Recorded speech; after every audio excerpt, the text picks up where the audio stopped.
అవునా కాదా అని అడుగుతున్నా. ఏమి చెప్పారు మీరు ఎన్నికల ముందు? ముద్దులు పెట్టాడు, తల మీద చేయి పెట్టాడు, బుగ్గలు నిమిరాడు. ఇప్పుడు వచ్చిన తర్వాత బాదుడే బాదుడు పిడిగుద్దులు. అవునా కాదా అని అడుగుతున్నా మిమ్మల్ని. నాకేదో కోపం ఉండి చెప్పడం లేదు, ఆవేదన బాధ మా తమ్ముడు చూపిస్తున్నాడు. మా తమ్ముడు గుద్దుడే గుదట మరి బాగా యాక్ట్ చేస్తున్నాడు. అలాంటి తమ్ముడు అవసరం. జగన్మోహన్ రెడ్డి ఎట్లా నటిస్తాడో ఆ నటన మా తమ్ముడు చాలా స్పష్టంగా చూపిస్తున్నాడు. తమ్ముళ్ళు, నేను అడుగుతున్నా, ఎంత దుర్మార్గుడంటే, మీ ఆదాయం పెరిగిందా ఈ కడపలో? మీ ఖర్చులు తగ్గాయా ఈ కడపలో? మీ జీవన ప్రమాణాలు పెరిగాయా ఈ కడపలో? ఇంకా మళ్ళా ఓటేయాలనుకుంటారు? ఇంకా ఉంది మీలో రోషం రాలా? మీకు కోపం రాలా?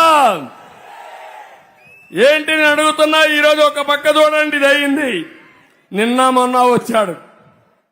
ఎవరిని పెట్టుకొని వచ్చాడు? ఎంపీగా ఎవరిని పెట్టుకొని వచ్చాడు తమ్ముళ్ళు అని అడుగుతున్నా మిమ్మల్ని అందరినీ. పాపం అవినాష్ రెడ్డి పిల్లవాడు, ఏమీ తెలియదు. అవునా కాదా తమ్ముళ్ళు? పిల్లవాడైతే ఎక్కడికి పోవాలి? పార్లమెంటుగా, స్కూల్గా? ఎక్కడికి వెళ్ళాలి? పిల్లవాడు పోవాల్సింది బడికి పోవాలి. అవునా కాదా? పలక బలం ఇచ్చి, అవసరమైతే ఆయనకి డబ్బులు కూడా లేకపోతే మనం కలిసి చందాలు వేసుకొని పుస్తకాలు కొనిచ్చి, పలక బలం కొనిచ్చి, జగన్మోహన్ రెడ్డి చెప్పి, జగన్మోహన్ సైకో, మీ తమ్ముణ్ణి ఎలిమెంటరీ స్కూల్ పంపివా, నేర్చుకోమని చెప్పాలా లేదా? చెప్పతారా లేదా అని మిమ్మల్ని అడుగుతున్నా.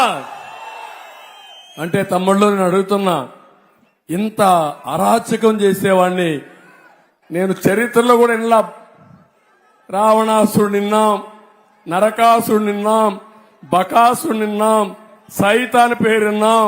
కానీ ఇలాంటి వ్యక్తిని నేను ఎక్కడా చూడలా. అందరూ కలిపితే ఈ సైకో అవునా కాదా అని మిమ్మల్ని అడుగుతున్నా.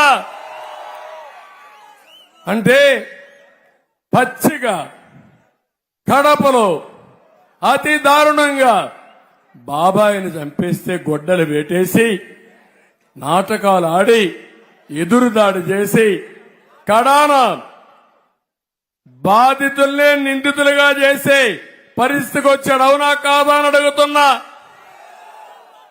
తమ్ముళ్ళు, నా మీదనే కేసులు పెడితే మీరు ఒక లెక్క అని అడుగుతున్నా మిమ్మల్ని. అంటే ఇప్పటికైనా ఊ కిల్డ్ బాబాయ్ అని అర్థమైందా మీకు? ఊ కిల్డ్ బాబాయ్, ఊ కిల్డ్ బాబాయ్ అర్థమైంటే చేలు పైకెత్తండి.